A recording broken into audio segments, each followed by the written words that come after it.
Est-ce que vous pouvez me dire si vous m'entendez bien? Est-ce qu'il y a encore le bruit de fond? Est-ce que ça se passe mal au niveau du son? J'ai été obligée de recommencer, je voyais beaucoup de remarques concernant le son et c'est déstabilisant.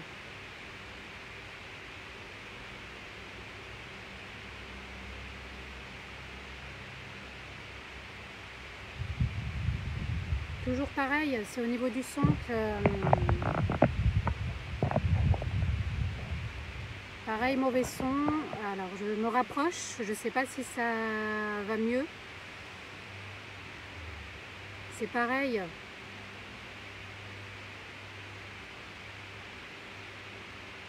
Est-ce que vous m'entendez bien au niveau du son?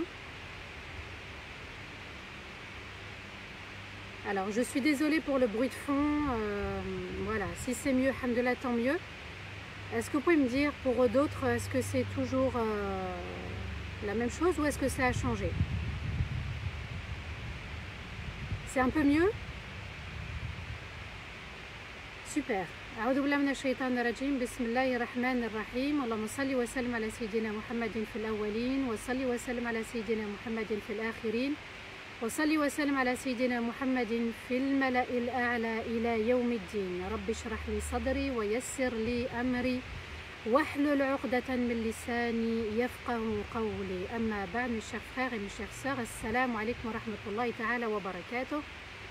Allah vous récompense infiniment d'être toujours là et qu'on puisse partager ces moments de rappel, ces moments de souvenir, ces moments où on essaye de connaître notre Seigneur pour améliorer nos actes d'adoration, pour améliorer notre comportement et surtout réaliser cette fraternité.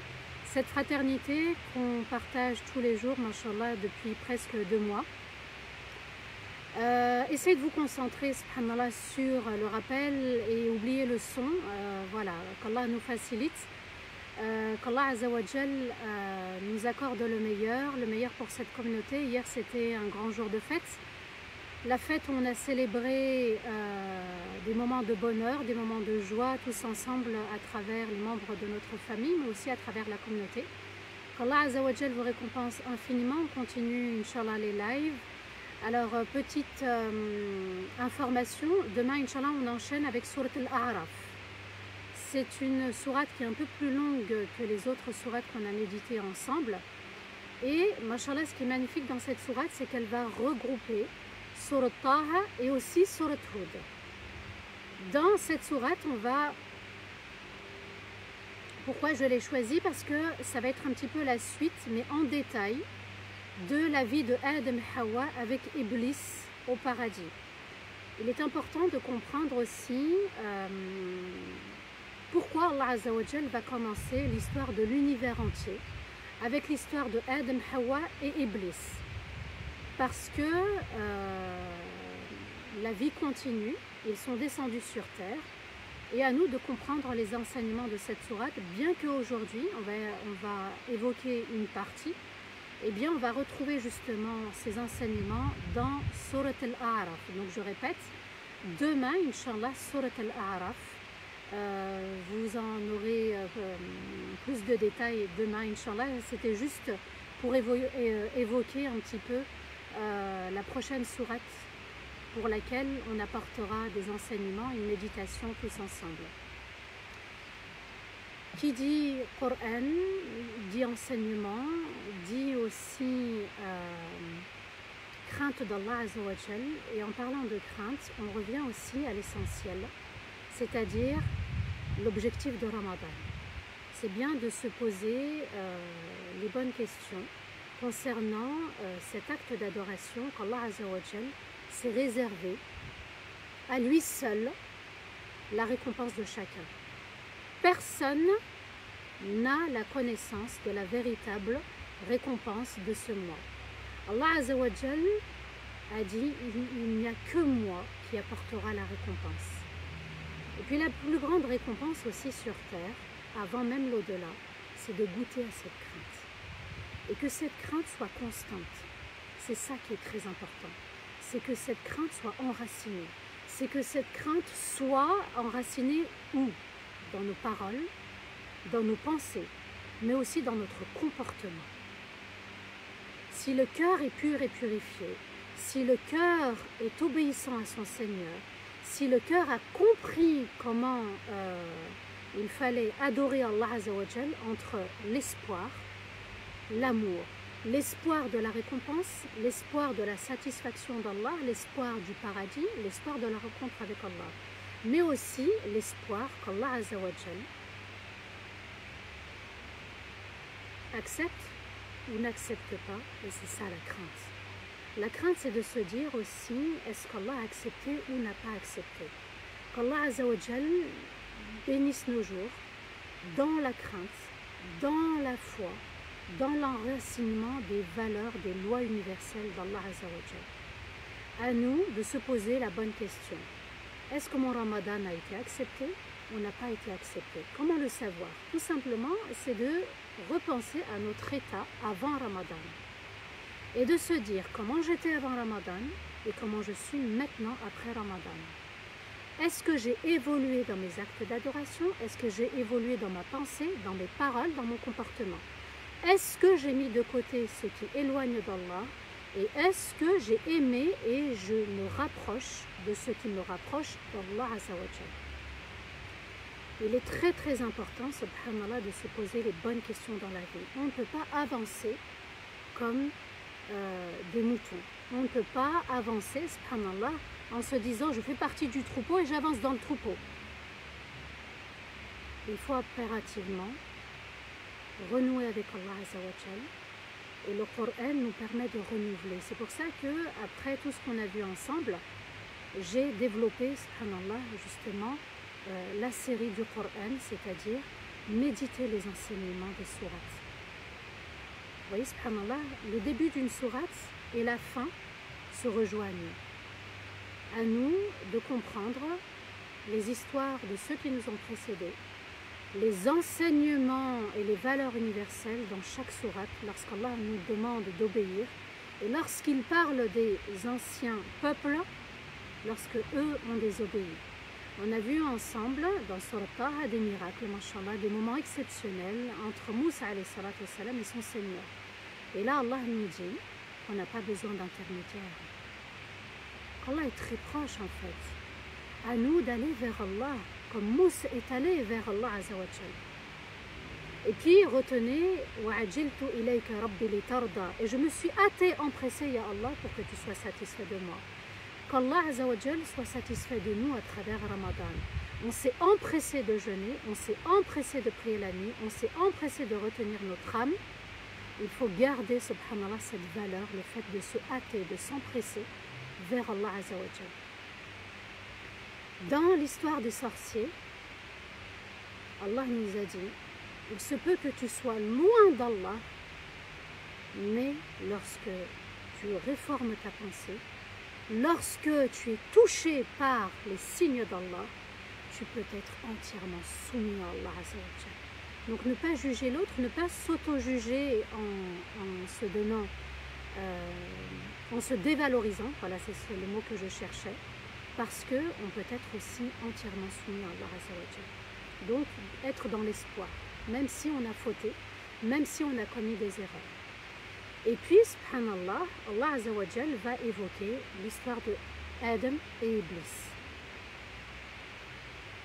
Tout ceci pour renforcer notre unicité envers Allah Azza wa Jal, notre proximité avec Allah, notre prosternation, notre salat aussi, puisque Allah va évoquer la prière, il va évoquer aussi le shirk.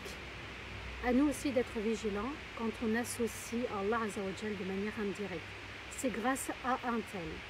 Ou bien rentrer dans l'ostentation, c'est-à-dire faire plaisir aux autres et ne pas faire plaisir à Allah Azza wa Jal, renouveler constamment son intention.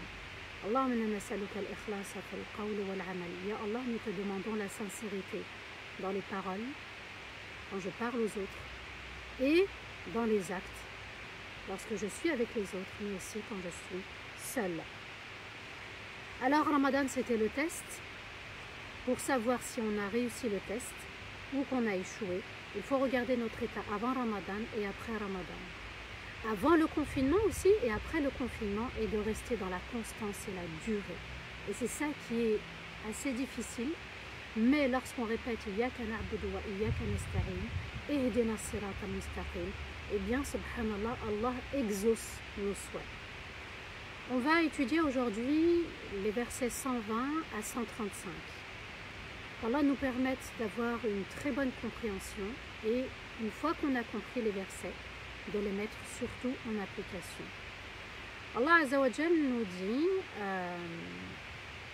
dans Surat Al-Ma'ida, le verset 27, Innama yataqabbalu Allahu minal muttaqin. Certes, Allah n'accepte que de ceux qui craignent Allah. Alors cette crainte, c'est une grande clé dans ma vie. Elle va m'ouvrir toutes les portes. Mais cette clé, je ne dois pas la perdre. Et cette clé dans ma vie, je dois la préserver. Je dois faire très attention à toujours garder la clé. Allah Azza wa Jal dit, je répète, Innama yataqabbalu Allahu minal muttaqin. Et certes, Allah n'accepte que de ceux qui craignent Allah Azza wa Jal. Donc la crainte d'Allah, c'est la sincérité dans les actes et les paroles, pour satisfaire uniquement Allah Azza wa Jal. Alors, on enchaîne, Inch'Allah. On avait évoqué les versets 118 et 119, les derniers, où Allah Azza wa Jal nous demandait de ne pas être dans la vie, dans la faim, la nudité, la soif et de s'exposer au soleil. Allah Azza wa Jal avait donné des directives à Adam lorsqu'il va descendre sur terre, et puis Allah Azza wa Jal avait aussi un peu parlé à Adam, faites attention, toi et ton épouse, à ce que Iblis, à ce que Shaitan ne s'interpose pas et qu'il vous fasse quitter le paradis pour que vous vous retrouviez sur terre dans la difficulté et aussi dans la tristesse, dans les épreuves. Allah Azza wa Jal nous dit dans le verset 120 فَوَسْوَسَ إِلَيْهِ الشَّيْطَانُ قَالَ يَا آدَمْ هَلْ أَدُلُّكَ عَلَى شَجَرَةِ الْخُلْدِ وَمُلْكٍ لَا يَبْلَى فأكلا منها فبدت لهما سوآتهما وطفقا يخصفان عليهما من ورق الجنة وعصى آدم ربه فغوى ثم اجتباه ربه فتاب عليه وهدى. Allah nous dit dans les versets 120 à 122 Et le diable lui a insufflé des mauvaises pensées. Il dit Ya Adam, veux-tu que je t'indique l'arbre de l'éternité et un royaume qui s'éternise? Et les deux ont mangé de l'arbre et leur nudité est apparue. Et les deux se sont mis à couvrir leur nudité avec les feuilles du paradis. Et Adam a désobéi à son Seigneur et a gâché sa vie au paradis. Puis son Seigneur l'a élu et a pardonné son péché, puis l'a raffermi vers le repentir et vers l'obéissance. Allah Azza wa Jal nous dit que Fawaswasa et le diable lui a insufflé des mauvaises pensées. Al-waswas, ce sont les mauvaises pensées de Shaitan. Je répète, et le diable lui a insufflé des mauvaises pensées. Il dit, Ya Adam, veux-tu que je t'indique l'arbre de l'éternité et un royaume qui s'éternise? Donc en fait, Shaitan va adopter une ruse. C'est-à-dire que d'insuffler ce qui peut faire plaisir à Adam. Et qui ne serait pas content d'avoir l'éternité et puis de posséder un royaume. Donc, il connaît la nature humaine, il connaît la nature de l'homme et il lui propose ce qui va lui faire plaisir dans un temps bien long. Donc, le fait d'avoir l'éternité, de se croire toujours éternel, toujours en vie, et aussi un royaume qui s'éternise, un royaume qui ne s'arrête pas. C'est-à-dire le fait de posséder le pouvoir d'avoir et le pouvoir aussi de contrôler, le pouvoir au premier sens du terme.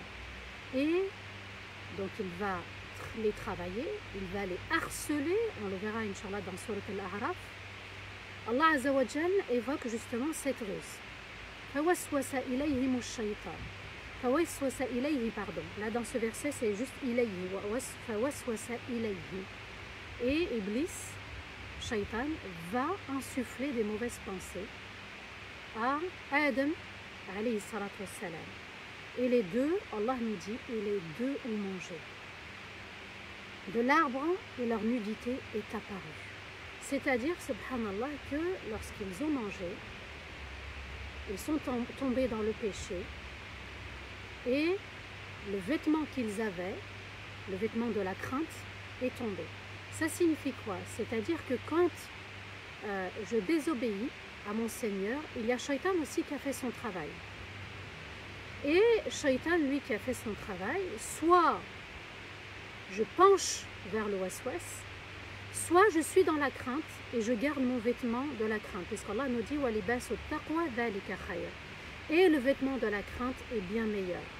Allah Azza wa Jal nous dit que le vêtement est tombé, la nudité est apparue, ils avaient tellement honte et ils étaient tellement gênés. Allah dit et Adam a désobéi à son Seigneur, et les deux se sont mis à couvrir leur nudité avec les feuilles du paradis.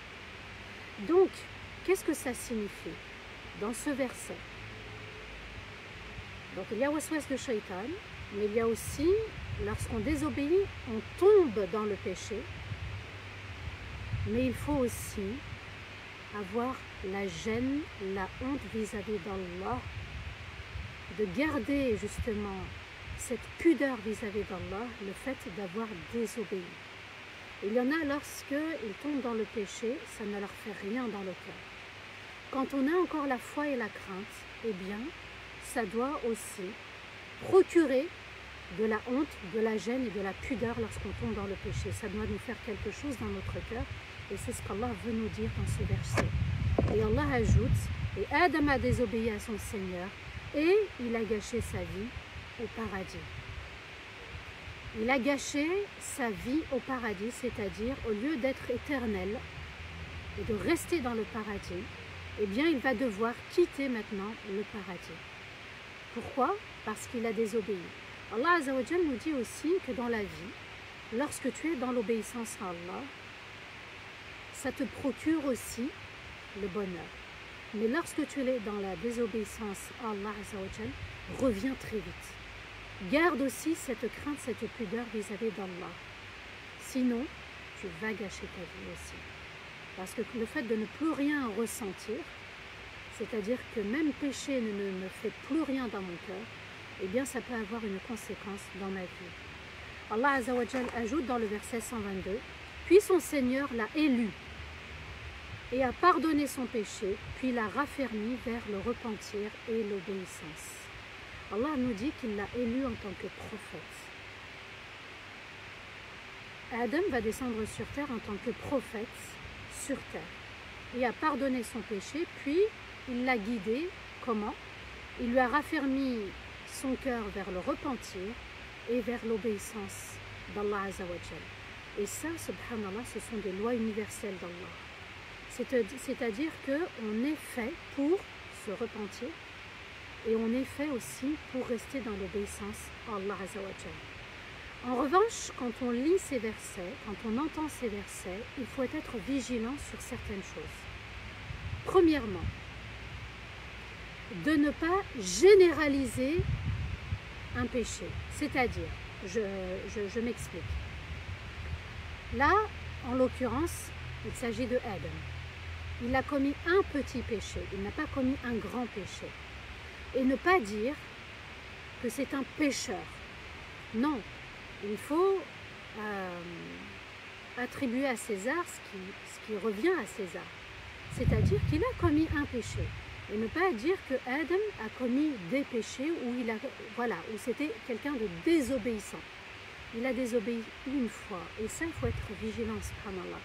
Parce que quand on généralise, quand on catalogue quelqu'un, quand on dit que quelqu'un c'est un pécheur, si, eh bien le fait de lui donner cette description, eh bien on commet un péché nous-mêmes, disent les savants. Ça signifie quoi? Ça signifie que lorsque, par exemple, Ibrahim alayhi salatu wassalam, va mentir, on dit, voilà, le jour du jugement, il dira j'ai menti. J'ai menti à 3 reprises. Eh bien, de ne pas faire de Ibrahim alayhi salatu wassalam un menteur. On dit et on reprend que le fait qui s'est passé uniquement. Parce qu'on peut tomber dans le péché en généralisant un péché et en l'attribuant de manière générale à la personne, comme si elle avait commis tout le temps des péchés en étant un juge. L'autre point à travers ce verset, c'est de respecter tous les prophètes et les messagers, même s'ils ont commis une erreur. Quand on prend l'histoire de Yunus, alayhi salatu wassalam, il s'est mis en colère et la baleine, le grand poisson, mais bon, il s'agirait de la baleine, Allahu a'lam, mais ce grand poisson qui l'a avalé, eh bien, il s'est mis en colère. Il a quitté son peuple. Quand on prend aussi l'exemple de Moussa, alayhi salatu wassalam, il a tué un homme, mais ça ne fait pas de lui un tueur.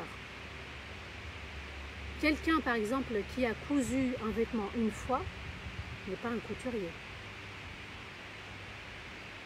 Je répète, quelqu'un qui a cousu une fois un vêtement n'est pas un couturier. Donc, quand moi j'ai commis une erreur une fois, je ne suis pas un coupable durant toute la vie. Et le fait de rendre coupable quelqu'un pour tout le temps, c'est un péché. Alors, il est important de se rappeler que l'erreur est humaine, à nous de respecter toute personne qui a commis une erreur. Allah Azza wa Jal nous dit dans les versets 123 à 126, قال اهبطا منها جميعا بعضكم لبعض عدو فإما يأتينكم مني هدى فمن اتبع هداي فلا يضل ولا يشقى ومن أعرض عن ذكري فإن له معيشة ضنكا ونحشره يوم القيامة أعمى قال رب لم حشرتني أعمى وقد كنت بصيرا قال كذلك أتتك آياتنا وكذلك اليوم تنسى. Allah nous dit, il dit, descendez tous les deux du paradis et tous ensemble, en étant ennemis les uns pour les autres. Et si un guide vous parvient, alors celui qui suit mon guide ne se perdra pas et ne sera pas triste. Et celui qui se détourne de mon souvenir, certes il aura une vie d'angoisse dans son cœur. On le ressuscitera le jour du jugement, aveugle des yeux. Il dira, pourquoi tu m'as fait revivre aveugle alors que j'avais la vue auparavant? Et Allah répondra, c'est ainsi, car tu as reçu nos versets, nos signes, et c'est ainsi qu'on t'oublie aujourd'hui. Allah Azza wa Jal nous dit que Adam, qui est responsable de Hawa, a désobéi.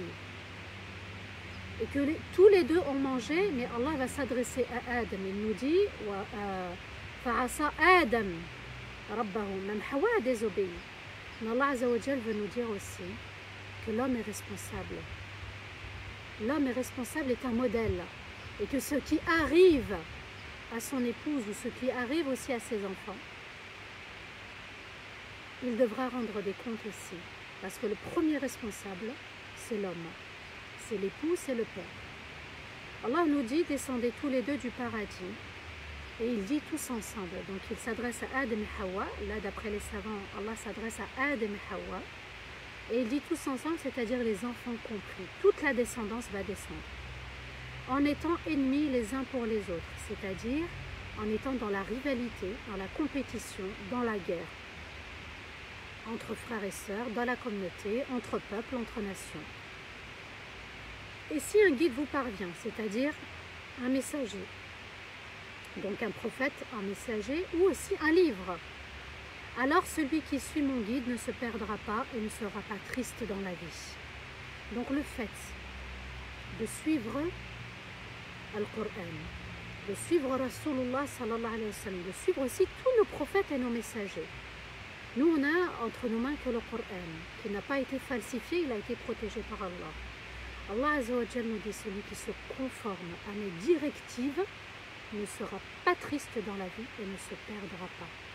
D'où l'importance, d'où la grande importance de comprendre le Coran, d'avoir un amour pour le Coran, un attachement pour le Coran et de rester en relation constante avec le Coran. Parce qu'il y a tous les enseignements, il y a les histoires, il y a les actes obligatoires, il y a les actes interdits, il y a comment se rapprocher, comment Allah aime ses serviteurs, qu'est-ce qui détourne d'Allah, comment sera le paradis et l'enfer, comment sera le jour du jugement. À nous de rester en proximité avec la lumière d'Allah, c'est-à-dire le Coran.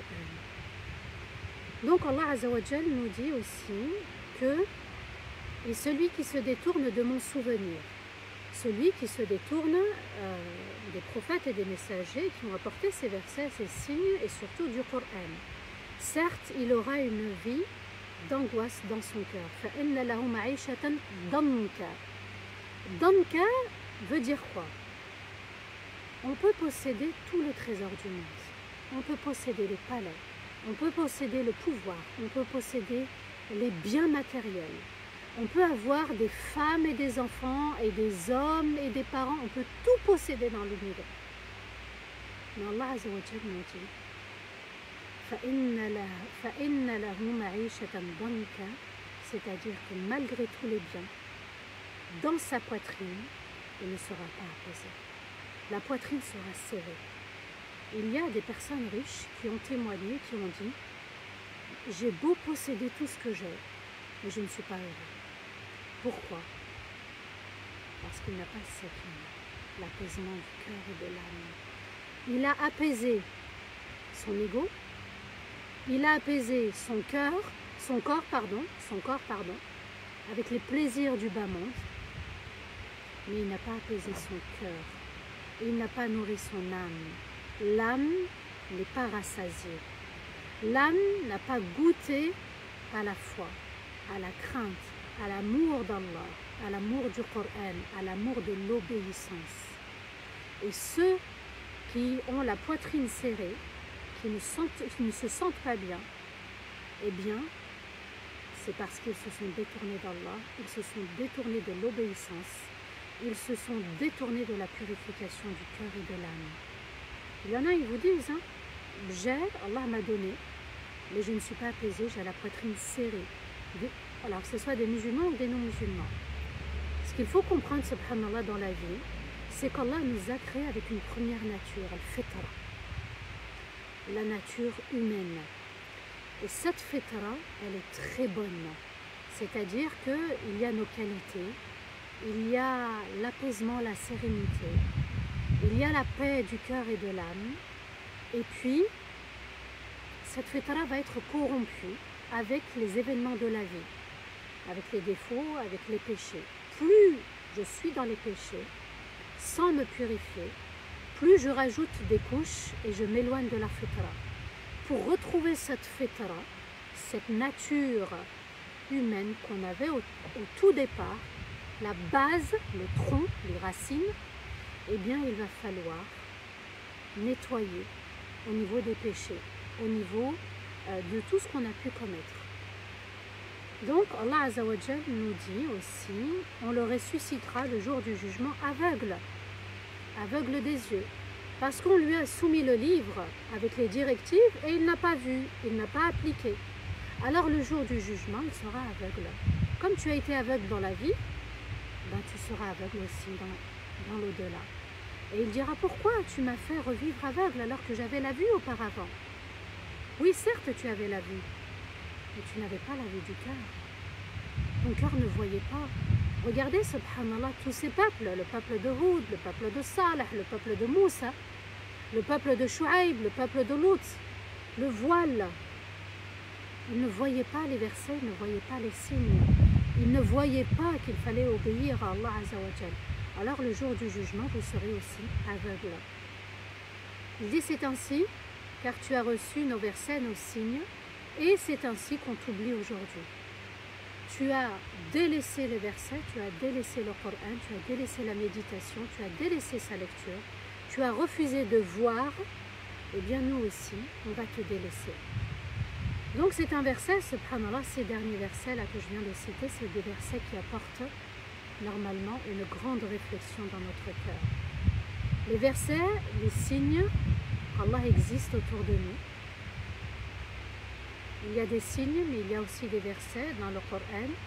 Et puis, souvenez-vous, juste quelques versets en arrière, lorsque Allah va s'adresser au prophète alayhi salatu wassalam, et il lui dit « Ne t'empresse pas ».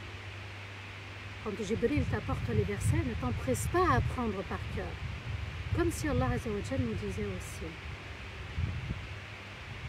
Le Coran, ce n'est pas que du par cœur. Parce que c'est vrai qu'on voit des frères et des sœurs qui veulent apprendre le Coran. C'est un joli acte d'adoration. Mais Allah azza wa jalla nous dit attends que Jibril t'apporte la révélation. Et lorsque Jibril apportait la révélation, il apportait aussi le sens qui descendait avec les versets. À nous de choisir la réflexion, la méditation des sens du verset avant même de les apprendre, et c'est comme ça qu'agissaient les compagnons du prophète alayhi salatu wassalam. Vous savez, subhanallah, les compagnons, très peu avaient appris le Coran par cœur. Avant d'apprendre une sourate, ils comprenaient le sens et ils mettaient en application. Et nous, subhanallah, c'est l'effet inverse. On veut apprendre sans méditer et sans comprendre le sens. C'est très très important de voyager à travers le sens du Coran et de prendre comme ça des bons souvenirs, des lumières pour raffermir notre lumière et renforcer notre lumière. Vous avez vu, subhanallah, quand on a médité sur Al-Fatiha, comment ça a changé la salat? Eh bien, le Coran doit changer notre vie. Le Coran, je répète, doit changer absolument notre vie. Vous voyez, il y a tous les thèmes dans le Coran. Le tawakkul, la crainte, l'amour, l'espoir, le paradis, l'enfer, les peuples, les histoires des prophètes et des messagers. Il y a tout dans le Coran. Les enseignements, des relations humaines, comment je dois me comporter envers moi-même, envers Allah, le Créateur, envers les gens, musulmans ou non musulmans, ma famille, mes parents, mes frères et sœurs, la communauté. Il y a tout dans le Coran. À nous de faire de ce Coran un livre sacré, où on y trouve l'admiration d'Allah azza wa jalla. Dans le verset 127, Allah nous dit وَكَذَلِكَ نَجْزِي مَنْ أَسْرَفَ وَلَمْ يُؤْمِنْ بِآيَاتِ رَبِّهِ وَلَعَذَابُ الْآخِرَةِ أَشَدُّ وَأَبْقَى. Et c'est ainsi que nous récompensons ceux qui ont dépassé les limites et n'ont pas cru aux signes, aux versets de son Seigneur. Et le châtiment de l'au-delà est plus terrible et éternel, et il sera sans interruption. Qu'est-ce qu'Allah azza wa jalla nous dit dans ce verset? Et c'est ainsi que nous récompensons qui? Ceux qui ne croyaient pas en nos signes, en nos versets. Alors l'iman, c'est quoi? C'est la foi, c'est le fait de croire. Dans les 6 piliers de la foi, il y a le fait de croire aux livres d'Allah azza wa jalla, tous les livres qu'Allah a révélés. Et quand on croit, la croyance, la foi, c'est quoi? C'est ce qu'il y a dans le cœur et dont le comportement témoigne de cette foi. Alors, je crois au Coran et je dois le mettre en application. C'est ça aussi la foi. Parce que sinon, on va se détourner facilement du Coran. Là, mashallah, vous avez sûrement aimé Surat al-Fatiha, Surat al-Kahf, vous les voyez différemment. Surat Hud, Surat Taha. Demain, à partir de demain, Inch'Allah, Surat al-A'raf. Vous voyez, mashallah, ça donne envie de se rapprocher d'Allah, ça donne envie de lire, ça donne envie de comprendre, ça donne envie de méditer, ça donne envie de savourer et de connaître encore et encore. À nous de faire de ce Coran un livre, un moyen de nous rapprocher de son excellence pour rester dans une grande admiration profonde. Et si vous méditez Salat, mashallah, du début jusqu'à la fin, on est dans l'admiration d'Allah, de sa majesté, de son excellence. Allah azza wa jalla, il mérite qu'on le connaisse. Il mérite qu'on l'adore de manière juste et noble, de manière sage et bonne. Pas de manière aveugle, parce que le jour du jugement, on sera ressuscité aveugle, parce qu'on a été aveugle vis-à-vis du Coran. On n'a pas cherché à comprendre le sens, on était plutôt orienté dans son apprentissage. Vous voyez, subhanallah, apprendre c'est bien, mais savourer c'est mieux. Voir le Coran différemment, pour voir la vie aussi différemment. Vous voyez, subhanallah, que c'est important d'avoir une proximité, un lien fort avec le Coran. Allah Azza wa Jal nous dit qu'ils se sont détournés, ils ont dépassé les limites d'Allah. Qu'Allah fasse que nous soyons toujours dans le juste milieu, dans le droit chemin qu'Allah nous a tracé. Et qu'on ne soit pas parmi ceux qui ont dépassé les limites d'Allah, comme Pharaon. Et le châtiment de l'au-delà est plus terrible et éternel. Allah Azza wa Jal nous dit que ce qui nous attend dans l'au-delà, c'est encore plus douloureux que de vivre les épreuves de manière douloureuse sur terre. À nous de faire des épreuves un moyen de se rapprocher d'Allah, un moyen de se réfugier auprès d'Allah à travers le Coran. Allah Azza wa Jal nous dit que les notables de la Mecque vont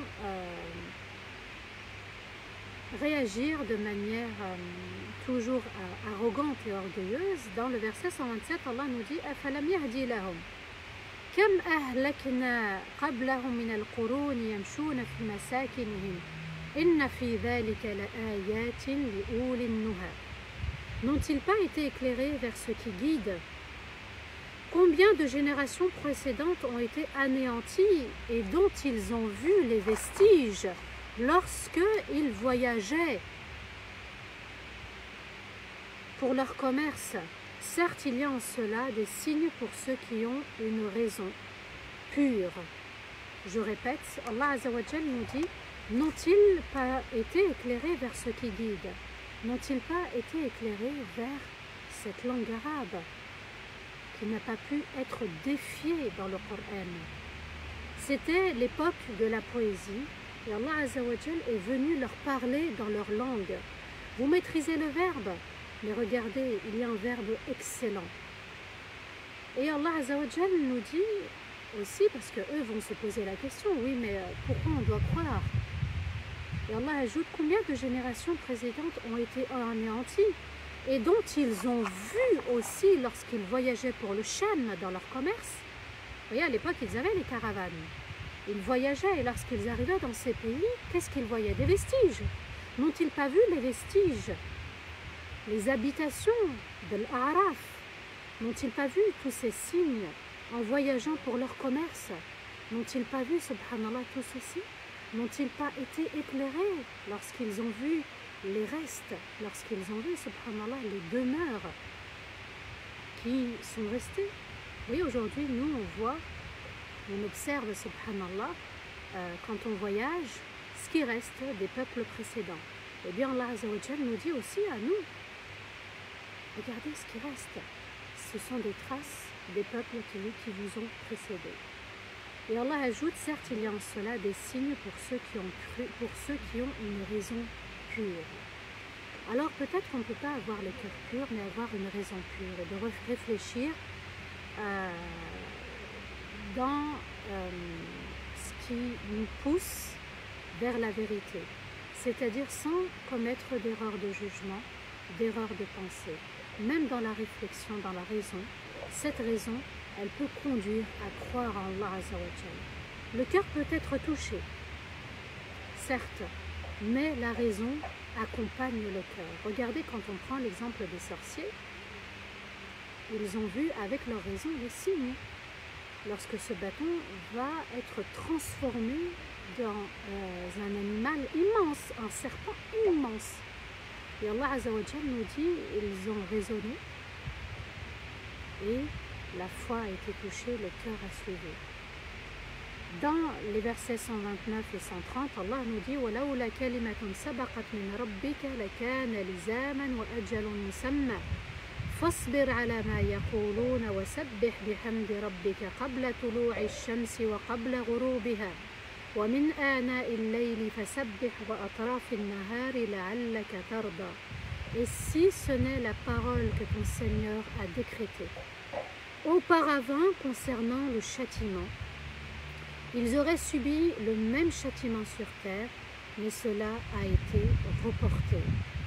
Allah Azza wa Jal aussi nous dit « Et fais preuve de patience face à ceux qu'ils disent, et célèbre les louanges d'admiration, d'amour et de reconnaissance de ton Seigneur, avant le coucher du soleil, avant le coucher du soleil et avant son coucher, donc avant le lever du soleil, donc le Fajr, avant son coucher et au début de la nuit, célèbre les louanges ainsi qu'au milieu de la journée pour que ton âme s'apaise.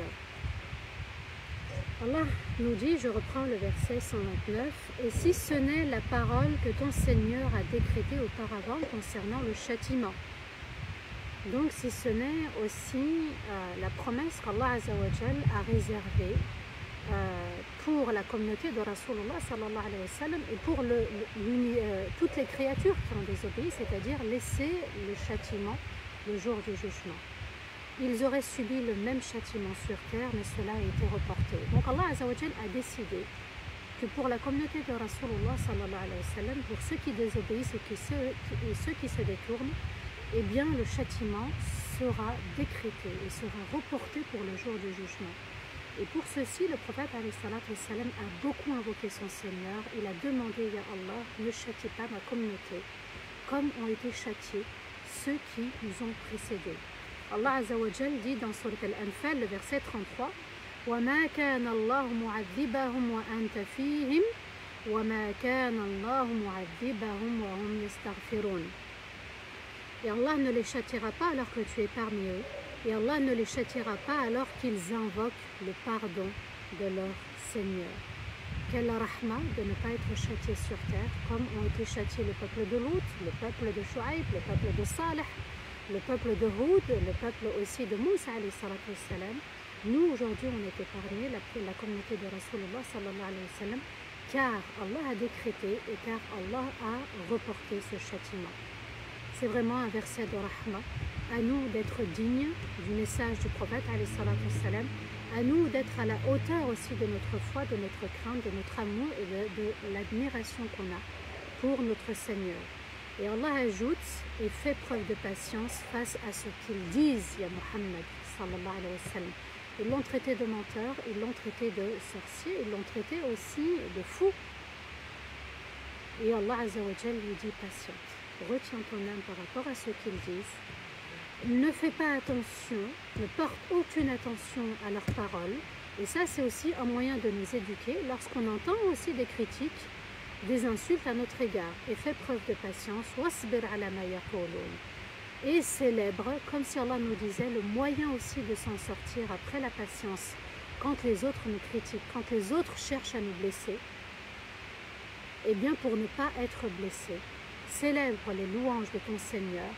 Donc avant le coucher du soleil, après le coucher du soleil, donc c'est-à-dire au Fajr, au Asr, au Dhuhr, au Maghrib, au Isha, c'est-à-dire les 5 prières quotidiennes, elles sont censées, si tu es juste envers la prière, si tu es juste envers la Fatiha, si tu es juste envers chaque acte, chaque geste dans ta salat, si tu es juste dans la balance, si tu apportes le poids, la mesure, tu donnes de la valeur à chaque geste, eh bien, Allah Azzawajal nous dit que ce sera une force pour toi, pour que ton âme s'apaise. Allah Azzawajal nous dit que dans la vie, tu vas faire face aux propos des autres et que le moyen de s'en sortir, 2 choses, la patience, mais aussi la salat, de manière juste.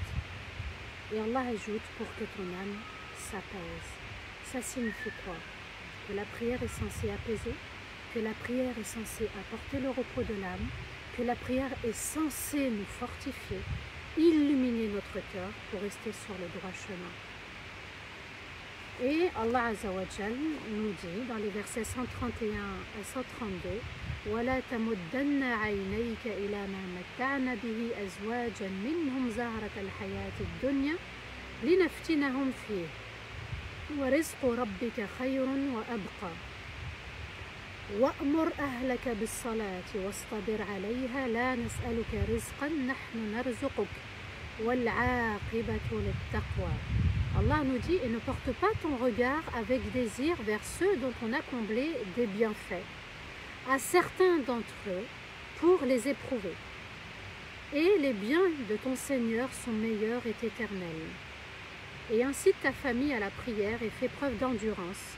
Nous ne te demandons aucun bien. Nous vous donnons votre subsistance et la fin appartient à ceux qui craignent Allah. Donc Allah Azza wa Jal nous dit, comme dans Surat Al-Kahf, et ne porte pas ton regard vers ceux dont on a comblé. Il y en a peut-être qui ont une meilleure voiture, une meilleure maison, plus d'enfants, un meilleur boulot. Vous voyez, subhanallah, Allah Azza wa Jal nous dit, ne les regarde pas avec désir, avec envie. Ah, l'autre il a et moi j'ai pas. Allah Azza wa Jal nous dit aussi qu'on les a comblés pour les éprouver. Donc ça signifie quoi? Puisqu'Allah ajoute, et les biens de ton Seigneur sont meilleurs et éternels. Ça signifie que ce qu'Allah m'a donné est meilleur. Et ça, on doit l'enraciner dans notre foi, dans notre crainte, dans notre amour, dans notre espoir. Ce qu'Allah m'a donné, il m'a offert, et c'est un cadeau. Bien matériel et bien spirituel. La foi, la crainte et le bien matériel, ce qu'Allah m'a donné est un bien. Certes, il faut faire les efforts, et quand on a fait les efforts, si Allah ne m'a pas donné, c'est un bien. Et si Allah m'a donné, c'est un bien. Dans les deux sens, c'est une épreuve.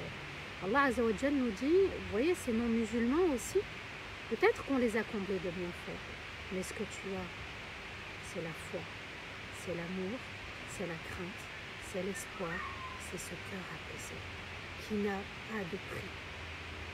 De ressentir cette proximité avec Allah, avec ce Coran, dans la communauté, d'être une force ensemble, d'être dans l'amour, dans la fraternité, d'être dans un dialogue, un échange avec Allah, le fait d'invoquer Allah, le fait de l'adorer, le fait de se rapprocher, n'arrivera jamais à égaler les biens matériels. Allah peut donner à tout le monde les biens matériels, mais la foi, Allah ne la donne pas à n'importe qui. Et incite ta famille à la prière et fais preuve d'endurance. Nous ne te demandons aucun bien. Donc Allah Azza wa Jal nous parle maintenant de la prière. Il parle de nous, qu'il faut préserver la prière. C'est un moyen d'être toujours fort dans la vie. Et puis aussi, si on veut qu'Allah nous comble de ses bienfaits, il faut que cette prière soit partagée dans la famille. Et Allah Azza wa Jal dit wasbir, et incite, wa'amur ahlaka, donc incite ta famille à accomplir la prière, à être dans la prière.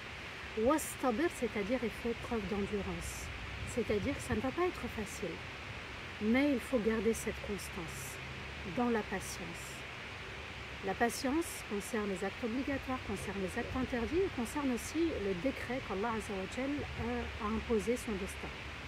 Nous ne te demandons aucun bien. Et nous vous donnons votre subsistance et la fin appartient à ceux qui craignent Allah. Qu'est-ce que ce verset veut dire? Eh bien, qu'il faut faire attention dans la vie. Ne privilégiez pas le bien avant la salat. La salat, c'est le pilier essentiel. Ta vie ne gère pas ta salat. C'est ta salat qui gère ta vie. Où que tu sois, tu dois avoir le souci d'obéir à Allah, d'être dans la salat et que ta famille aussi, les membres de ta famille soient obéissants et doivent accomplir eux aussi la salat. Allah nous met en garde, ne donne pas la priorité au bien matériel, à ton métier, à ta profession, à autre chose que la salat. La salat vient avant tout. Allah Azza wa Jal nous dit que la fin appartient à ceux qui le craignent.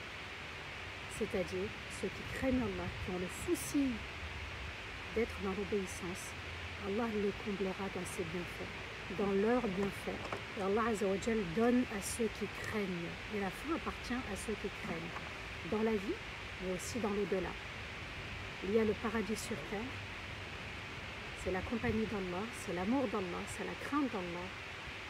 Et aussi, il y a le paradis dans l'au-delà, c'est-à-dire aussi la rencontre avec Allah. Je voulais prendre aussi l'exemple des oiseaux. Est-ce que vous avez déjà vu un oiseau qui sème sa graine? Est-ce que vous avez vu un oiseau qui fait l'effort de semer sa graine pour avoir sa subsistance?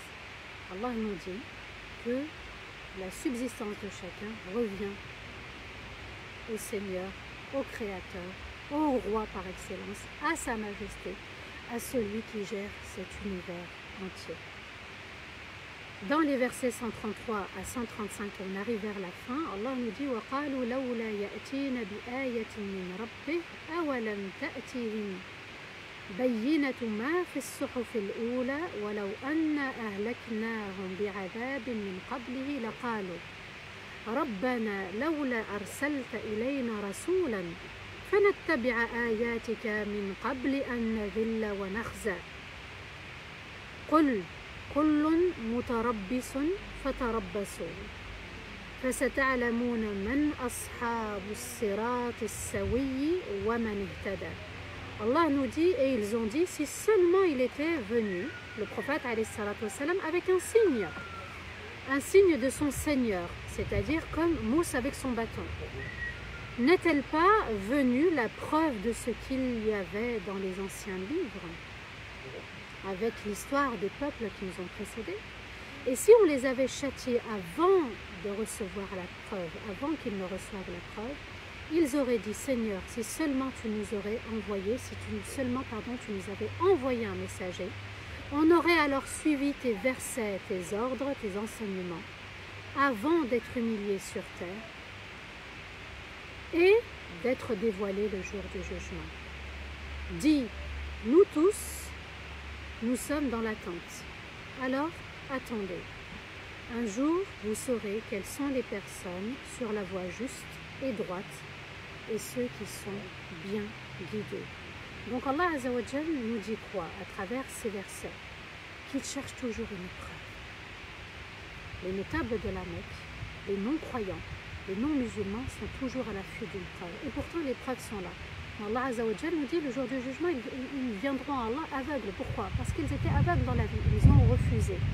Il y avait la preuve devant eux, mais ils ont préféré traiter le prophète de messager, de fou, sorcier, menteur.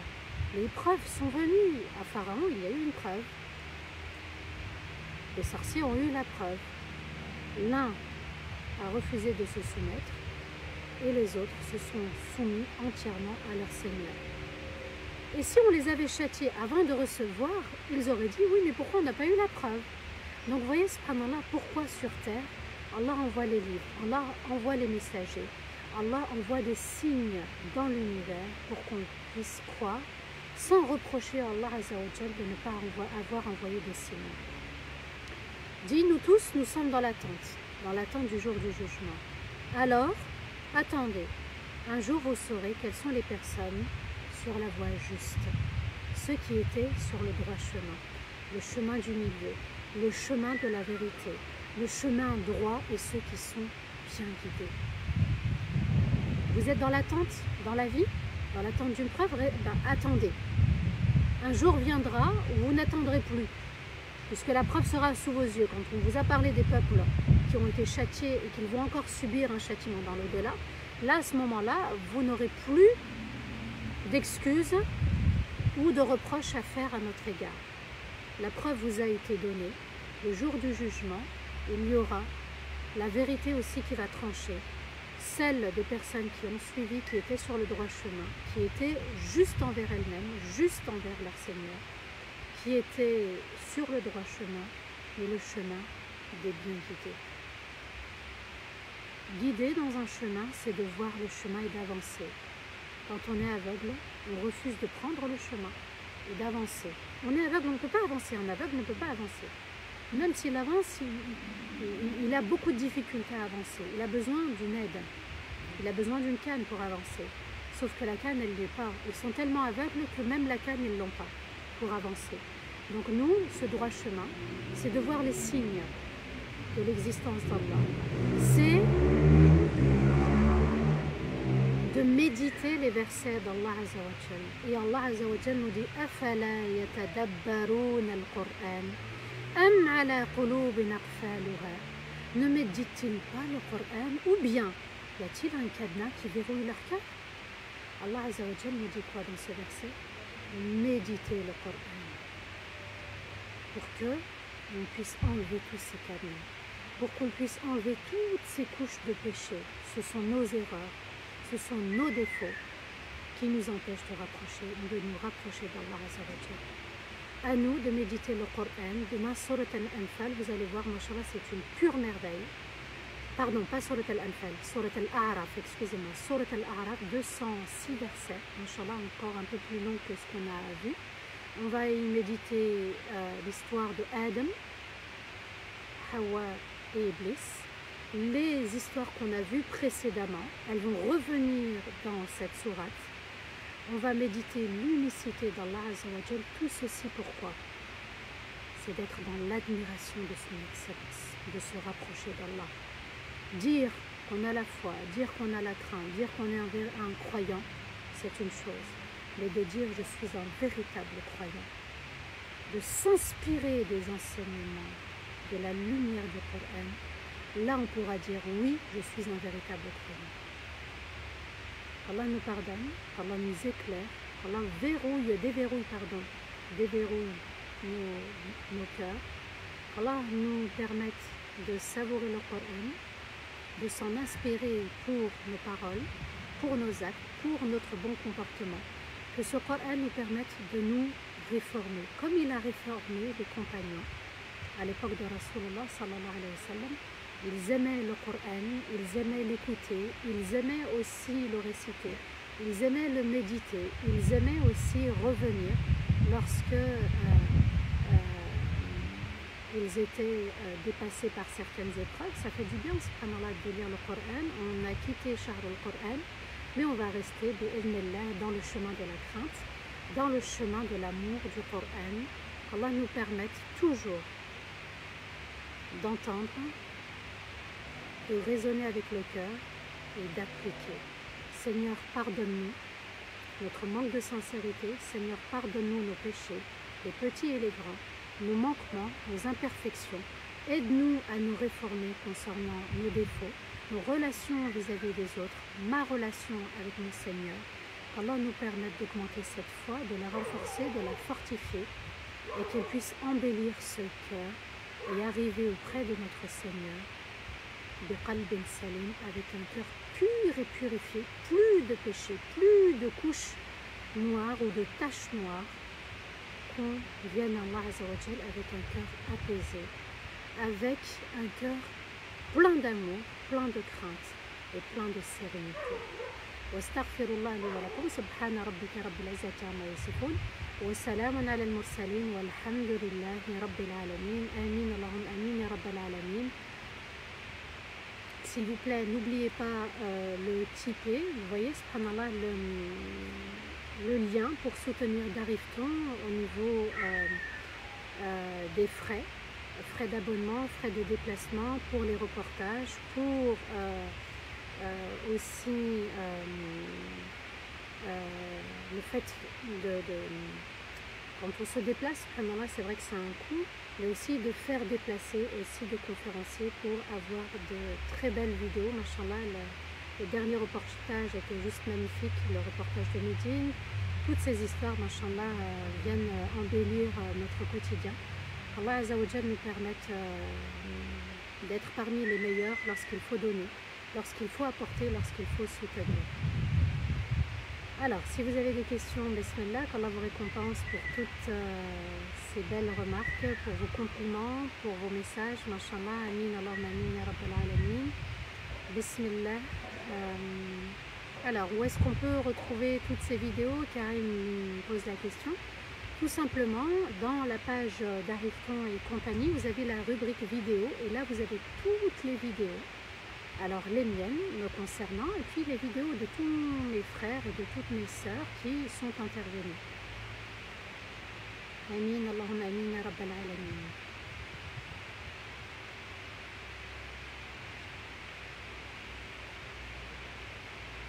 Amin, barakallahu fikum, qu'Allah vous récompense infiniment. On continue, Inch'Allah, avec demain Tafsir Surat Al-A'raf. Allah te récompense, ma chère Jamila. Amin, Allahumma amin, ya Rabbal alamin.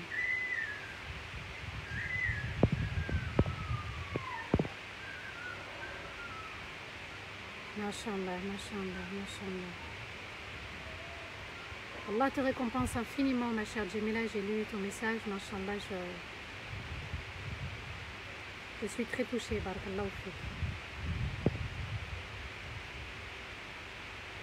Alors, Ismaël dit que tu as parlé d'être juste dans la salat. Qu'est-ce que cela signifie? Allah Azza wa Jal nous dit Hafidhu ala salawati wa salat al-usta.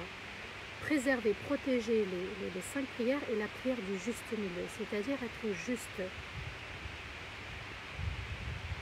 dans la récitation de Surat al-Fatiha, d'être juste dans chaque geste, apporter de la sérénité, de la crainte et de l'amour et de l'humilité dans le recours, dans la récitation, quand on se relève du recours, parce que c'est un des piliers de la salat, la sérénité.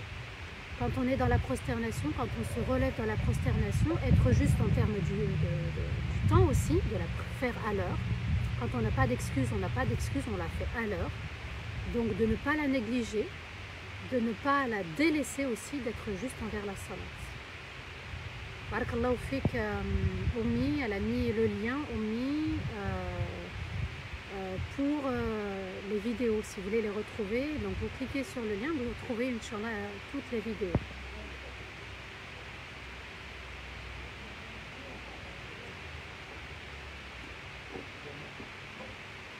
Quel remède à la paresse, nous dit Karima, Inch'Allah. Alors je ne sais pas si c'est une question ou une affirmation. Alors, Machallah, si tu voulais dire que le Coran est un remède pour la paresse, oui. Parce que c'est un... Voilà, quand on a obtenu le sens des versets, là, ça nous secoue. Là, ça nous booste. On a envie d'œuvrer, on a envie d'accomplir, Machallah, ce qui nous apporte un plus. Machallah, j'ai vu dans vos messages hier, quand j'ai posté...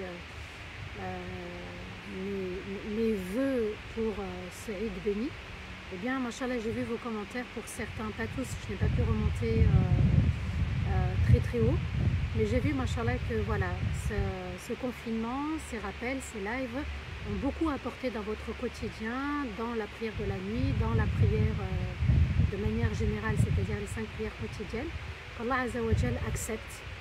Gardons cette sincérité, cette motivation, cette détermination. On se booste tous ensemble pour avancer de manière noble, de manière juste. Ça nous stimule, barakallahu fik. Et ben, on va continuer à se stimuler parce qu'on est une communauté du tous ensemble, une communauté pour se soutenir, se renforcer. J'essaie de voir s'il y a d'autres questions. Alors, est-ce normal d'avoir peur de perdre cette crainte? Oui, oui. On est dans la peur. Et puis cette peur, elle doit nous motiver. Alors si elle te motive, c'est-à-dire que tu gardes cette crainte, oui. Mais si elle fait attention par rapport au shaitan, il peut te détourner. Oui, mais ça ne sera jamais accepté. Dis-toi que cette crainte doit être accompagnée d'espoir. Je crains qu'Allah n'accepte pas, mais j'ai espoir qu'il accepte. Et de voler avec ses 2 ailes. On ne peut pas voler qu'avec une aile, de se dire je ne reste que dans la crainte, mais je dois l'accompagner par l'espoir qu'Allah aussi accepte. Les deux.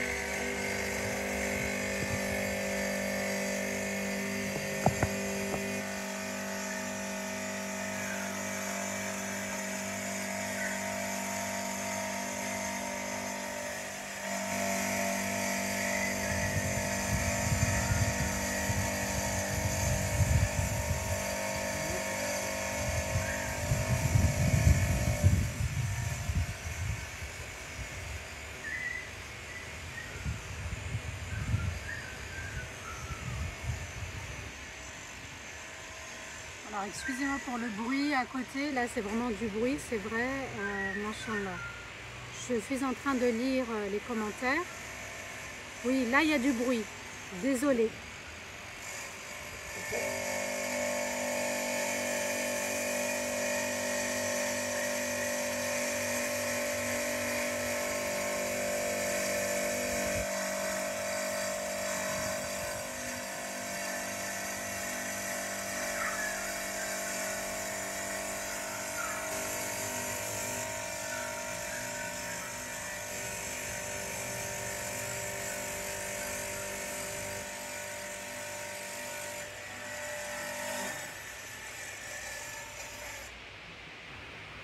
Bon, on va pas trop tarder parce qu'il y a du bruit juste à côté. Alors, Shawwal, je reprécise parce qu'il y a eu des questions sur le jeûne de Shawwal. Shawwal n'est pas obligatoire, c'est une sunna, une très belle tradition prophétique. Déjà, il faut absolument se dire que c'est une sunna et non un acte obligatoire, c'est-à-dire sans faire de reproches aux autres ou sans se l'imposer si on ne peut pas. Deuxièmement, on peut jeûner lundi, jeudi pour Shawwal, c'est-à-dire chaque lundi et jeudi, je mets l'intention que ce sont des jours de Shawwal. Bismillah. C'est important de jeûner Shawwal, ça complète un Ramadan, mais ce n'est pas un acte obligatoire. On entend quand même, barakallahu fikoum, vraiment je vous apprécie, je vous admire, qu'Allah vous récompense infiniment. Alors, voilà pour Shawwal. On continuera, Inch'Allah, avec Surat Al-A'raf demain. Si vous avez des questions d'ordre privé, n'hésitez pas à me les soumettre. Je vais commencer, Inch'Allah, à répondre la suite des messages, à la suite des messages qu'on m'a envoyés. Je vais commencer à répondre parce que Ramadan, c'était très fatigant pour moi. J'ai dû faire une pause. Je vais reprendre vos messages et y répondre bi'idhnillah. Qu'Allah Azza wa Jal nous élève, qu'Allah nous pardonne, qu'Allah accepte nos bonnes actions, qu'Allah fasse qu'on soit des serviteurs sincères, qu'Allah nous donne sa proximité, qu'Allah nous accorde son amour, qu'Allah nous épargne le feu de l'enfer, qu'Allah accepte le jeûne de Ramadan tout entier, qu'Allah fasse que notre crainte soit constante, que notre foi soit renforcée, qu'on soit dans l'admiration constante de notre Seigneur, qu'Allah nous élève, qu'Allah nous protège, qu'Allah protège les membres de notre famille, qu'Allah fasse miséricorde à nos parents, qu'Allah fasse miséricorde à nos enfants, qu'Allah fasse miséricorde à ceux qui nous ont précédés, qu'Allah fasse miséricorde à toute la communauté, qu'Allah fasse miséricorde à ceux qui sont de manière injuste éprouvés. Qu'Allah fasse qu'on ressente l'humilité dans la salat, la proximité d'Allah dans la salat. Qu'Allah Azza wa Jal renforce cette belle communauté, j'insiste beaucoup. Qu'Allah nous élève par nos épreuves, qu'Allah nous pardonne par nos épreuves, qu'Allah nous permette la compréhension du Coran, qu'Allah nous permette aussi de savourer le Coran, de garder une proximité, un lien fort avec le Coran, qu'Allah Azza wa Jal nous accorde son amour entier, mais surtout sa satisfaction. Amin, Allahumma amin. Je vous dis à demain, Inch'Allah, je l'espère, à 15h. Wa astaghfirullah li wa lakum. Wassalamu alaikum wa rahmatullahi ta'ala wa barakatuh.